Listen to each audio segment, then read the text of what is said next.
Welcome to स्नेहास teaching. तो कैसे हैं आप सब? आई होप आप सब बहुत अच्छे हैं और अपना बहुत बहुत ध्यान रख रहे हैं। तो क्या आप भी केवीएस 2023 के लिए आप प्रिपेयर कर रहे हो? अगर आप प्रिपेयर कर रहे हो आने वाले केवीएस एग्जाम के लिए तो ये वीडियो इंपॉर्टेंट है आप सबके लिए। तो चलिए इस वीडियो को स्टार्ट करते हैं और इस वीडियो में मैं आपको बताने वाली हूँ 5 ऐसी इंपॉर्टेंट बातें जो आपको केवीएस क्लियर करवा देगा। जी हाँ, 5 ऐसे इंपॉर्टेंट बातें मैं आपको बताने वाली हूं आज, जिससे आपका केवीएस बिल्कुल से बिल्कुल क्लियर हो जाएगा। और इस वीडियो को अगर आप एंड तक देखते हो तो आपको समझ में आ जाएगा कौन ऐसी 5 बातें हैं जिसको आप अपने दिमाग में रखोगे, अपने माइंड में सेट रखोगे और जिससे कि केवीएस आपका क्लियर हो जाएगा। तो पहले जो बात है वो मैं आपको करने वाली हूं वो है हार्ड वर्क। तो फर्स्ट पॉइंट जो है वो है हमारा हार्ड वर्क। तो अब आप बोलोगे मैम हार्ड वर्क तो हर एग्जाम में करते हैं, तो फिर केवीएस में आप इस पॉइंट को क्यों स्पेशली मेंशन कर रहे हो? तो मैं आपको ये बता दूं, इस पॉइंट को मैं इसलिए मेंशन कर रही हूं हार्ड वर्क को, क्योंकि केवीएस एग्जाम इस बार का जो बाकी समय में जो केवीएस होता था उस समय थोड़ा सा भी हार्ड वर्क करके, थोड़ा कम हार्ड वर्क करके भी, या बहुत ज्यादा यूपीएससी लेवल की प्रिपरेशन नहीं करना पड़ता था, 4-5 घंटे पढ़ के भी बच्चे केवीएस निकाल लेते थे। बट इस बार क्या है, इस बार आपको हार्ड वर्क थोड़ा सा ज्यादा करना है। क्यों करना है? क्योंकि अब number of CTET selected candidates ज्यादा हैं। आपको भी पता है कि 2019 के बाद सीटीईटी की जो एग्जाम की जो इंटरवल है, यानी कि जो फ्रीक्वेंसी है वो तुरंत आ रही है। सीटीईटी यानी हर 6 महीने, 8 महीने या साल भर पे सीटीईटी एग्जाम आ ही जाती है।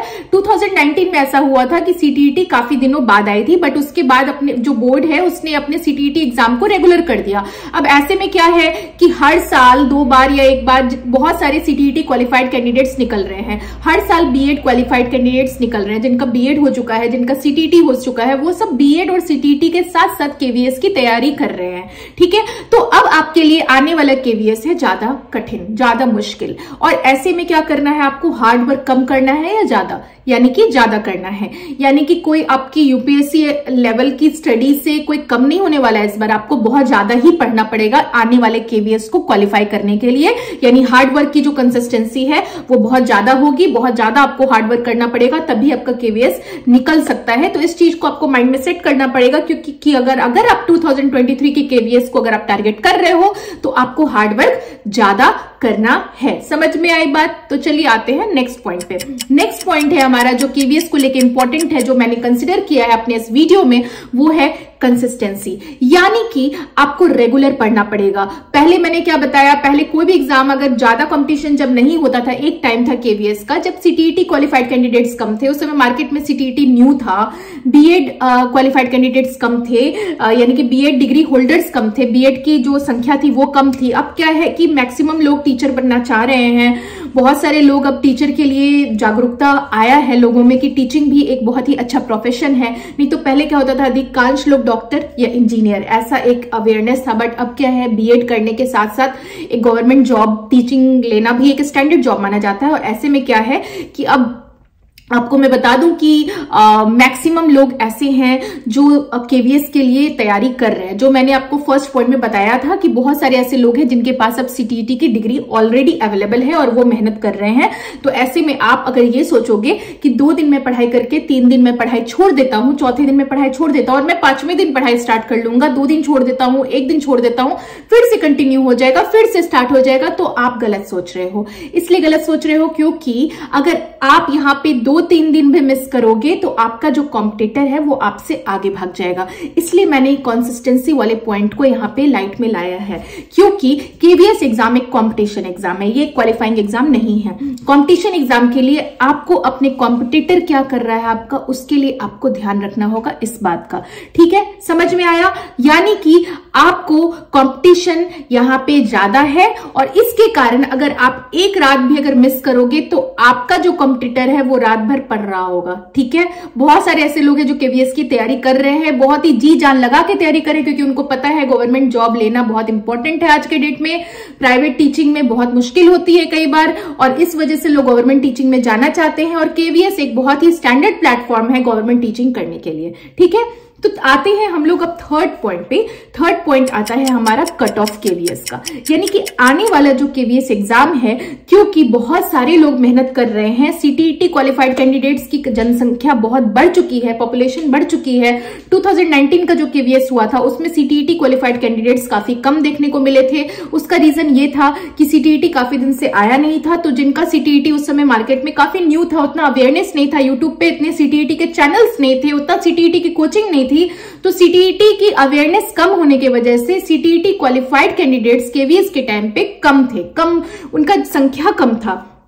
अब उनका संख्या जो ज्यादा हुआ है, लोग समझ चुके हैं इस चीज को बहुत अच्छे तरीके से कि अब मैं केवीएस में जितना ज्यादा मेहनत करूंगा, मुझे अपना जी जान लगा के मेहनत करना है, क्योंकि मैं तो अब ऑलरेडी सीटीईटी मेरे पास है, ऑलरेडी बीएड मेरे पास है, केवीएस के एग्जाम देने के लिए मेरे पास सारी मिनिमम रिक्वायरमेंट मैं फुलफिल कर रहा हूं, तो मैं भी अब बहुत ज्यादा पढ़ूंगा। तो हर एक कैंडिडेट, हर आप जिस मोहल्ले से गुजर रहे हो सकता है वहां पे भी 2-3 ऐसे कैंडिडेट मिल जाएंगे जो दिन और रात पढ़ाई कर रहे हैं केवीएस के लिए, यानी केवीएस में पीआरटी, टीजीटी या पीजीटी टीचर बनने के लिए।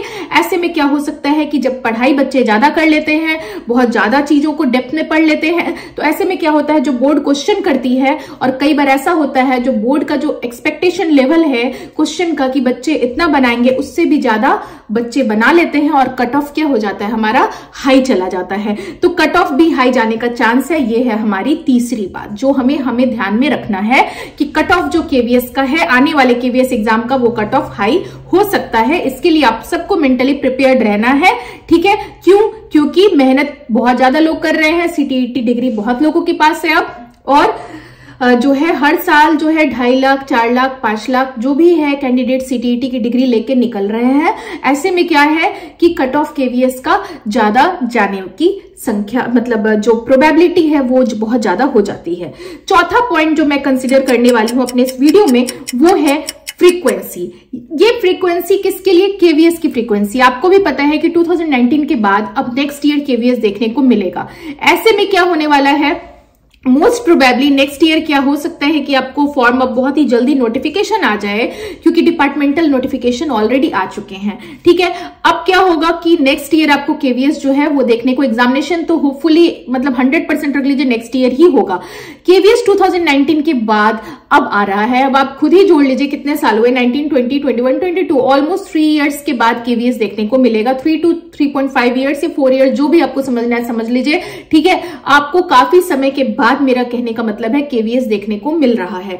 अब आपको लगता है कि अब इस बार जो केवीएस हो जाएगा फिर से तुरंत, यानी कि मार्च अप्रैल में मान लीजिए केवीएस हो गया, फिर तुरंत से नवंबर में केवीएस नोटिफिकेशन निकाल देगा जी कि लो जी, हमने जितने भी टीचर्स थे उनको रिक्रूट कर लिया मार्च में, अब नवंबर में मैं टीचर्स को रिक्रूट करूंगा। भाई ऐसा नहीं होता, ये सीटीईटी एग्जाम नहीं है। केवीएस जो है वो टीचर को रिक्रूट करेगा, वो उसका एक अलग ही दुनिया है। हो सकता है कि वो 4 साल लेट कर दे, हो सकता है वो 2 साल बाद जो है वो टीचर की वैकेंसी लाए, तो कहना मुश्किल है। अभी आप उस पर जोर नहीं डाल सकते हो, ठीक है। आप वहां पे कुछ नहीं कर सकते हो, वो आपके हाथ की बात नहीं है। तो केवीएस में ये बहुत ज्यादा इंपॉर्टेंट है कि आपको इसकी फ्रीक्वेंसी को समझना पड़ेगा। आपको ये चीज समझना पड़ेगा कि केवीएस एग्जाम जो है वो अब कभी भी जो है, अगर इस बार आ गया तो आ गया, नेक्स्ट टाइम जो है केवीएस वो कभी भी आ सकता है। वो बोर्ड के हाथ में है, केवीएस बोर्ड के हाथ, केंद्रीय विद्यालय संगठन के हाथ में है कि नेक्स्ट टाइम जो है केवीएस कब आता है। तो उसके लिए आपको प्रिपेयर्ड रहना पड़ेगा, ठीक है। उस चीज को माइंड में सेट कर लीजिए। नेक्स्ट आता है हमारा जो 5th पॉइंट है, वो है रूटीन। ये लास्ट पॉइंट है, रूटीन बना लीजिए। एक आपको रूटीन को, एक प्रॉपर रूटीन को फॉलो करना बहुत जरूरी है केवीएस एग्जाम के लिए। अगर आप रूटीन को फॉलो नहीं करोगे तो आपको समझ में नहीं आएगा, अगर आप माइंड में पजल रहोगे, क्योंकि केवीएस एक ऐसा एग्जाम है जहां बहुत सारी चीजों को पढ़ना पड़ेगा, बहुत सारी चीजों को समझना पड़ेगा। पीआरटी में आप जानते ही हो, कंप्यूटर आता है, जीके आता है, करंट अफेयर्स आता है, पेडागोजी आता है, सीडीपी है, फिर सोशल साइंस है यानी कि ईवीएस है, फिर साइंस है, मैथ्स है, इंग्लिश है, हिंदी है। आप देख लो अभी 10 चीजें मैंने आपको अभी उंगलियों पे गिना दी। यानी कि केवीएस एग्जाम चाहता है कि आपको सब कुछ आना चाहिए। आप बिल्कुल कहते ना चलता फिरता विकिपीडिया आप हो, आपसे केवीएस यही डिमांड कर रहा है। तो कहने का मतलब आपको बहुत सारी चीजें आपको पता होने चाहिए। सारी चीजें जो आप पढ़ रहे हो आपको हर कुछ डेप्थ में पढ़ना है। तो अगर आप इतने सारे चीजों को बिना पैटर्न के पढ़ोगे, अगर आपके माइंड में बस सोचोगे अभी चलो मैं कंप्यूटर पढ़ लेता हूँ, चलो 2 बजे मैं इंग्लिश पढ़ लेता हूँ, चलो यार 11 बजे ये पढ़ लेता हूँ, ऐसे पजल्ड होके केवीएस की तैयारी मत कीजिए। एक प्रॉपर रूटीन बनाइए। उस रूटीन को मैं भी आपको रूटीन बना दूंगी। अगर आप चाहते हो रूटीन पे वीडियो तो आप जरूर कमेंट बॉक्स में बताइएगा। मैंने ऑलरेडी बना रखा है, ठीक है, मैंने एक पैटर्न स्ट्रेटजी बना रखा है, बट मैं रूटीन भी बना दूंगी। आप उस रूटीन को चिपका लीजिए अपने जहां पे आप स्टडी टेबल है उस पर चिपका लीजिए और खुद को उसको एनालाइज कीजिए। डेली बेसिस पे रूटीन बनाइए, क्योंकि जब लोग मंथली बेसिस पे बनाते हैं तो कई बार होता है बीच में कुछ आ गया, नहीं कंप्लीट कर पाते। अगर आप डेली बेसिस पे रूटीन बनाते हो तो आप मॉर्निंग उठोगे, आपको समझ में आएगा कि आज पूरे दिन मुझे ये करना है। शॉर्ट टर्म गोल्स, ये ह्यूमन बिहेवियर है, शॉर्ट टर्म गोल्स लोग पूरे कर पाते हैं, लॉन्ग टर्म गोल्स लोग पूरे नहीं कर पाते हैं। तो ये बहुत ही ज्यादा इंपॉर्टेंट है कि आप एक रूटीन को फॉलो करो, एक रूटीन, एक पैटर्न बना लीजिए कि आपको केवीएस की तैयारी किस तरीके से करनी है और कैसे करनी है, ठीक है, और कौन से सब्जेक्ट पे कितना टाइम देना है। जो आपका सब्जेक्ट वीक है उस पे आपको ज्यादा टाइम देना है, जो सब्जेक्ट आपका स्ट्रांग है उस पे आपको कम टाइम देना है। अपने स्ट्रेंथ और अपनी वीकनेस को समझिए, कहां पे आप ज्यादा अच्छे हैं पढ़ाई में, कहां पे आप कम अच्छे हैं पढ़ाई में, उन सब चीजों को आपको समझना पड़ेगा। मान लीजिए आपका हिंदी वीक है, हिंदी पे आपको ज्यादा समय देना पड़ेगा। अगर आपका इंग्लिश स्ट्रांग है तो इंग्लिश पे आपको कम समय देना पड़ेगा। प्रायोरिटी देना सीखिए, कौन सब्जेक्ट को प्रायोरिटाइज करना है, किस सब्जेक्ट पे कितना समय देना है। स्मार्ट स्टडी करना आपको अभी से सीखना पड़ेगा। केवीएस के लिए बहुत ज्यादा मेहनत करने की जरूरत नहीं है। इतना मतलब कहते हो ना, बहुत ज्यादा मेहनत करने की जरूरत है ऑफ कोर्स, लेकिन बहुत ज्यादा मेहनत सही डायरेक्शन में करने की जरूरत है, मैं ये कहना चाह रही हूँ। यानी कि स्मार्ट वर्क के साथ आपको पढ़ाई करनी है। विदाउट स्मार्ट वर्क कुछ भी मुश्किल है, ठीक है। तो आई होप कि आज के इस 5 पॉइंट से आप लोग अब तक ये समझ चुके होंगे कि केवीएस के लिए आपको किस 5 बातों को माइंड में रखना है। मैंने ऑलमोस्ट पूरे एनालिसिस करके ये वीडियो बनाया है। जो 5 बातें बहुत ही ज्यादा इंपॉर्टेंट थी मैंने उसे ही मेंशन किया। मैंने आप लोग को एक तरह से अवेयर कर दिया है कि आने वाला सीटेट आने वाला केवीएस होने वाला है खतरनाक, क्योंकि अब आपके दुश्मन बहुत ज्यादा हैं। कंपटीशन में एक दूसरे के सब दुश्मन ही है, कोई दोस्त नहीं है। आपका बहुत सगा दोस्त भी जाएगा ना तो आप यही सोचोगे पहले मेरा हो, है ना, क्योंकि ये कंपटीशन एग्जाम है, यहाँ पे कोई किसी का दोस्त नहीं होता। तो ऐसे में क्या है ना कि आपके दुश्मन बहुत सारे हैं, यानी कि CTET degree holders, BEd qualified candidates, BEd degree holders अब काफी ज्यादा हैं। ऐसे में क्या है कि आपको अब मैदान में खुद को खड़ा करने के लिए, खुद की जगह बनाने के लिए आपको हाथ पैर ज्यादा मारना पड़ेगा। ये था मेरे आज की वीडियो का मकसद, आप सब तक पहुंचाना। तो आई होप कि आपको आज का वीडियो लगा होगा हेल्पफुल। अगर आपको हेल्पफुल लगा है तो आप जरूर कीजिए सब्सक्राइब, रेड बेल आइकन को प्रेस कीजिए और कमेंट करके जरूर बताइए कि आपको किस तरह की वीडियो चाहिए, और लाइक कीजिए। इससे क्या होता है कि मेरा मोटिवेशन थोड़ा सा बना रहता है। अगर आप वीडियो देख लो यार तो एक लाइक तो बनता है, ठीक है। तो चलिए मिलती हूँ नेक्स्ट वीडियो में फिर एक नए टॉपिक के साथ, आप सबको मोटिवेशन देते हुए। तब तक के लिए आप सब स्वस्थ रहिए, मस्त रहिए, व्यस्त रहिए और अपना बहुत सारा ध्यान रखते रहिए और हैप्पी प्रिपरेशन, अच्छे से पढ़ाई करते रहिए, क्योंकि सीटीईटी एग्जाम अभी आपके सर पे है, यानी कि एग्जाम अभी आने वाली है। तो उसके लिए आप लोग अच्छे से तैयारी करते रहिए। मिलती हूँ नेक्स्ट वीडियो में, तब तक के लिए गुड बाय।